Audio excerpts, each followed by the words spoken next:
share some notes of your personal story with us. And I am pleased to hear that you did actually respond. And I just think that there's so much that we can learn from raw and authentic stories. So I want to congratulate you for taking a step up today to really be able to share an opportunity to hear what we can learn from your own personal story. Thank you, Ali. As you know, we had a conversation about this a couple of days ago. So yeah, I decided for this talk, what I would do is really go back in time and share some extracts from some old journals. So I've journaled for many years now, just doing things like a drain and sustain audit, you know, what's going on in my life, am I ruminating? But the extracts I'm going to share with you today from some time ago really are going to explain to you what a major burnout sounded like and felt like for me. So I'll kick off, and it is going to be a little bit raw for me going through this, but I'm happy to share with you, and hopefully it creates that awareness and people can take something away from that. So I'm going back in time. Here we go. I have a visit to the doctors this morning. I'm anxious about driving, as have already had 2 car accidents in the last few months and have resorted to taking taxis whenever I can. I arrive in the doctor's surgery and he asks me, how can I help? My response was, I need you to get me to stop. Work is killing me.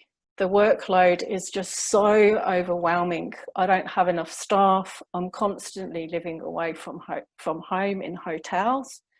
And I'm averaging a 70 to 80 hour week every week just to try and stay on top of things.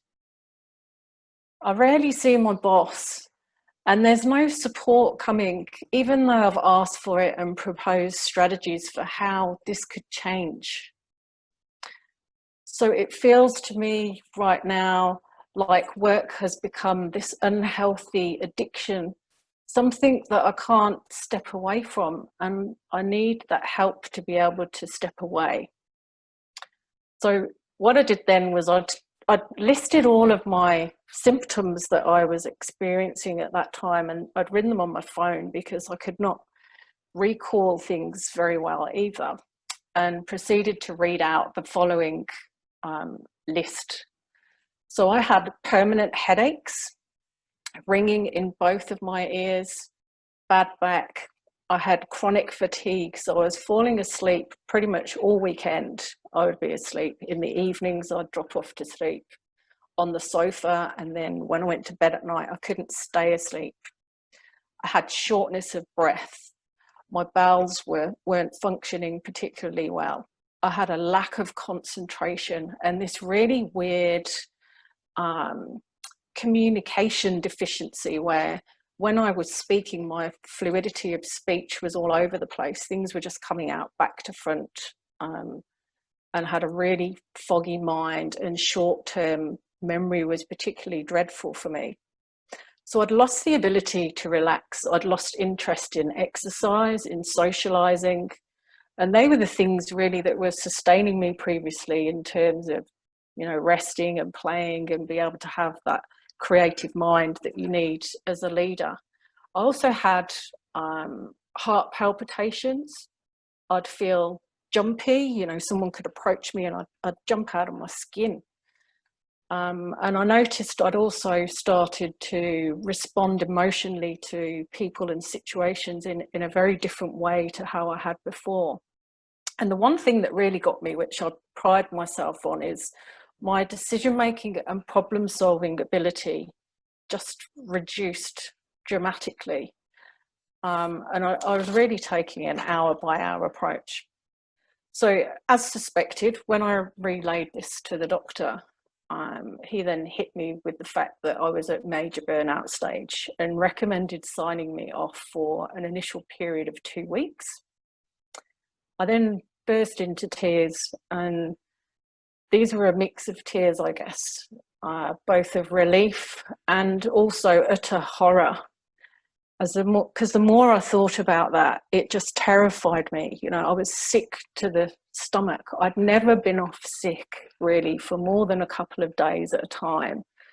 And the 2-week period just sounded absolutely terrifying for me and my brain to really compute when I was struggling just to get through each of those days, let alone to kind of face a 2-week period of time off. And really, taking time off was not going to resolve the issue that was already there, which was the unmanageable workload that I had. There was no one that I could hand that to, and it would just be mounting up for me while I was off on that 2-week period until I then returned. So my strategy at that point was to try and negotiate with my doctor and suggest that in order for my brain to compute that, let's just call it a week, on the basis that I then returned to see him the following week. So that was how that kind of played out. So I went home and planned my calls then to the executive leadership team and also my CEO, and let them know I'd be off for that week and why, and what I felt needed to be put in place. So from there, sadly, the contact from work, whilst it did reduce, it did not stop. So the week off sick was not a week off sick. I limped along, dug deep with the resilience and the persistence, and thought, you know, this will pass. And as promised, I returned to the doctors then the following week, where the same pattern then continued for another month. Meanwhile, I decided, you know, there's something I must be able to do here for myself. So I sought the help of a psychologist, and I also engaged a performance coach, along with getting the support of my family and friends. And this was where I found I was starting to feel a little bit safer and being heard and understood by those people that were around me, that I cared about. But the problem was, things at work didn't change. And these next extracts from my journal were probably, I don't know, maybe in a month and a half on from that point. Statements that I wrote down about how I was feeling. I'm exhausted, being exhausted. I've achieved 2 to 3 hours sleep per night all week this week. I'm doing all I can to help myself, and my husband is being amazingly supportive. But I can see it's also beginning to trigger his anxiety and affect his sleep. It feels like I am beginning to affect so many people around me because of the situation that I find myself in at work. These drugs they've prescribed me aren't helping me sleep. I've stopped exercising. I'm drinking more. My diet is poor, as I just simply don't have the time or the energy to cook. And pretty much all socializing has stopped, as I spend what time I do have simply trying to recover. At work, everyone around me is expecting change to occur faster than we can realistically execute. We're about 25% down on resources. I'm wearing far too many hats, and I can see my leadership team is now also starting to feel the impact of the resource issues. Yet, despite repeatedly asking for support and sharing where I am at with the whole team and my CEO, nothing is changing. And I'm lost with this because I thought we were a values-led business. With these mounting expectations, I'm continuing weekend working and increasing my hours, spending all my time in all the wrong places, and alone most nights of the week, stuck in hotels, airport lounges, restaurants, planes, and hire cars. How much longer will this go on before my CEO hears me? I'm now considering resigning. As for me, I've always put people first, and I've taken care of those in my charge. And now, when I, as the leader, need that support, where is it? So you see, my personal values were now really compromised, and I've always believed that when we care about each other personally as real people, we care about each other professionally. So how could I possibly continue? You're probably thinking now. I know I was, but I did. I kept digging. And I had a holiday ahead of me at the time. So I managed to finally secure, through my contacts, an executive resource for on-the-ground support while I was away. Sadly, the downtime that I so very much needed, after week 1, I was dragged back into urgent business matters that continued for the rest of my leave. So you can imagine I then arrived back in the office, post my holiday. I hold another executive leadership meeting to obtain status update on what's happened while I'm away. Obviously I knew a few things because I'd been dragged into them, and reminded that team that I cannot cope with going on at that pace of what I've been doing and the hours and the continuing working away from home, as I was in this major burnout. Sadly, there was no plan for me. There was no support. And I recall having to leave that particular meeting and go outside for a walk, as all of those symptoms I talked about earlier, the tears and the heart palpitation and the anxiety, all came back. And I was broken at that point and gutted that no one was really taking this seriously with me. And I felt very alone, particularly as I'd always taken care of everyone else and created a mentally well workplace for my team. But why was I any different in that moment? So I went home that night and spoke with my poor old husband, and we'd had many chats over the months and the years about this situation, I guess, that I'd found myself in. And I explained that, you know, now was the time to resign. The support not coming, despite the repeated requests and the strategies that I was putting forward. And it was really obvious to me at that point that I'd lost who I was. My personal identity had disappeared, and that had been replaced by work. And the reason for that is I was in a toxic environment where my mental health and well-being was not being supported. And as I explained to Jason, I wasn't prepared to lose any more at that point in my life, like my marriage, or to end up in a psychiatric ward.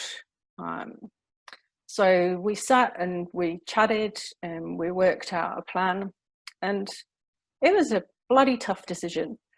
And it wasn't something that I actively wanted to do, resign, but it was obvious to me these things were not going to change. And we have to put our mental health and well-being first and foremost. So when I resigned, I asked if I could work part-time during that period of time. I was happy to do a handover, and that was declined. So I ended up working full-time for my entire notice period. And this really clarified everything for me then that I needed to know, in terms of me backing myself and making the right decision to leave that organisation. And it took me well over 12 months to recover from that major burnout. So that's kind of the end of my journal extract. But I guess the things that I've learned and the moments of hope for me that sat in there, as a few of my friends signed in here today, so thanks to those guys because they supported me. But learning to recognise the signs and lean into your values sooner is really difficult sometimes, particularly if you're a leader of an organisation and you've got those high levels of resilience and persistence. And I think a lot of leaders can actually, what I'm terming, linger too long. When you can see the cracks in the company values presented numerous times to you and they're not being addressed, I think planning your exit sooner is something that I would definitely consider moving forward, as you're just digging that hole deeper and wider, and you're continuing to try and fix what I believe amounts to either a toxic environment or a toxic leader within that environment that's creating that situation.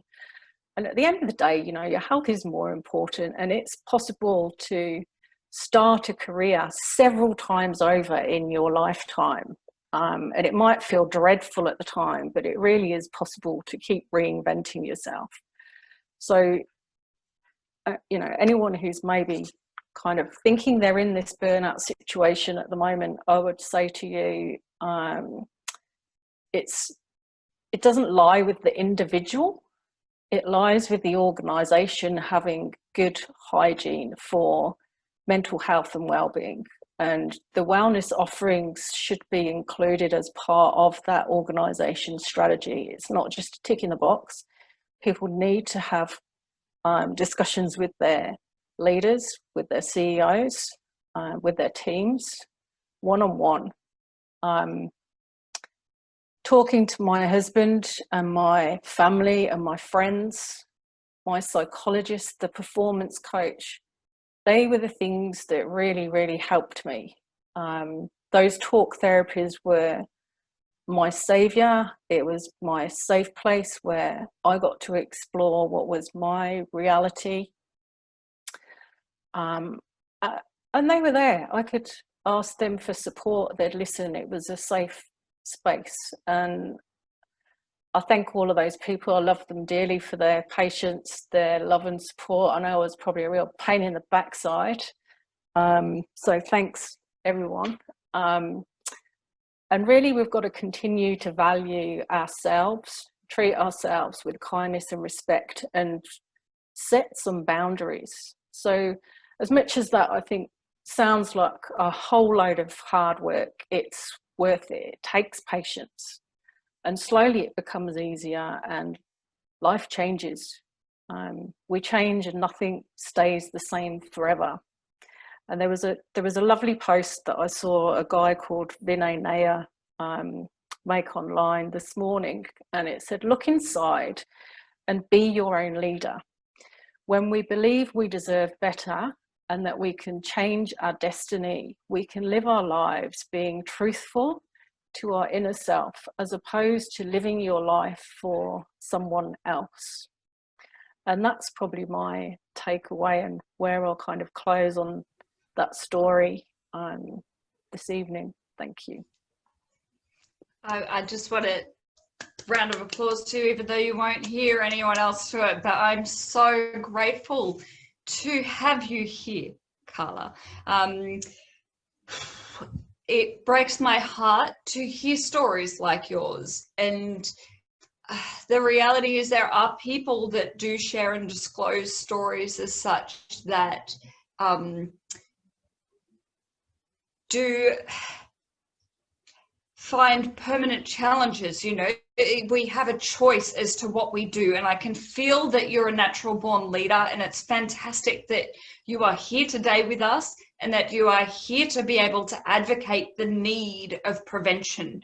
You know, and what I like and echo back from hearing your story is the need for leaders and businesses to realize that, yes, it's not just a matter of ticking a box that we've got EAP services, so that's a counselling services for the crisis situations, but there's actually a need now to identify the wellness strategy for workplaces. Yeah. And that is a responsibility for workers. And even as individuals, we can make some calls here, because it breaks my heart to hear how many individuals feel similar situations and the only way is out. And sometimes the environment can be so toxic that that is the only solution, but it's very disheartening to hear so many individuals feel like they do get to that point. Yeah, I think those prevention strategies can be put in place so much earlier. Building that awareness and education is such a key part of that. As you said, you know, the EAP, it's too late. We've got to be putting this in place before then, and you know, reducing the stigma that is still attached to mental health. You know, it's taken a pandemic for people to actually be getting this on the table as a real discussion in the workplace, and it's becoming very apparent. You know, not everyone's suited to working from home. Not everybody has the luxury of a large property with an office. They're not used to being isolated and on their own. You know, it's a complete change of environment and mental and physical state for people to be in. So how do we, you know, address those kind of things in terms of reducing that stigma? And I think for me, that's really around introducing more regular check-ins on staff's well-being and asking the right questions. And for leaders to be able to ask the right questions, they need the training and the awareness. It's not, you know, this is not a one-to-one where we're checking how you're doing with your work. This is a one-to-one, we're checking how that person's feeling and what's going on for them right now, and being in a position where they feel safe having that conversation.